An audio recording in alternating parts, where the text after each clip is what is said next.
Usa ka 7 anyos nga batang lalaki ang nataptan sa sakit nga HIV sa South Cotabato. Kini sumala sa Integrated Provincial Health Office. Usa kampanya batok HIV mas gipaugtan gikan sa barangay level. Ani ang report.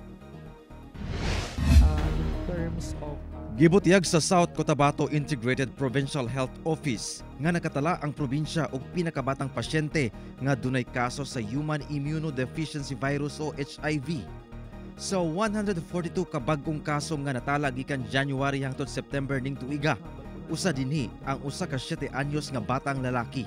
the youngest that we have is amotong na base sa data nato is 7-year-old as the young age.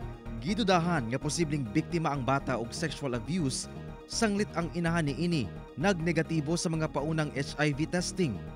Hindi pa naman gid ma-specify directly if it's tawag sila sexually abused ang client or may arabas ang iban nga factors. Ang mother is we tested or we screened already non-reactive or negative siya in terms of testing because we cover already the 2 testing.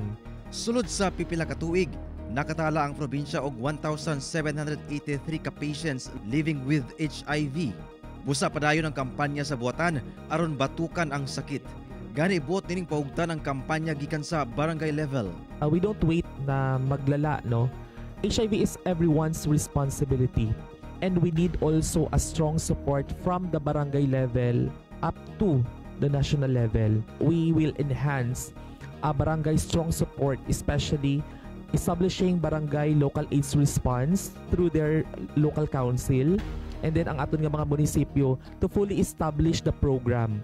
Giawag sa buhatan ilabi na kadtong mga sexually active nga magpatest sa mga HIV testing facilities sa probinsya aron makahibalo sa kondisyon sa ilang panglawas ug libreng mahatagan og tambal.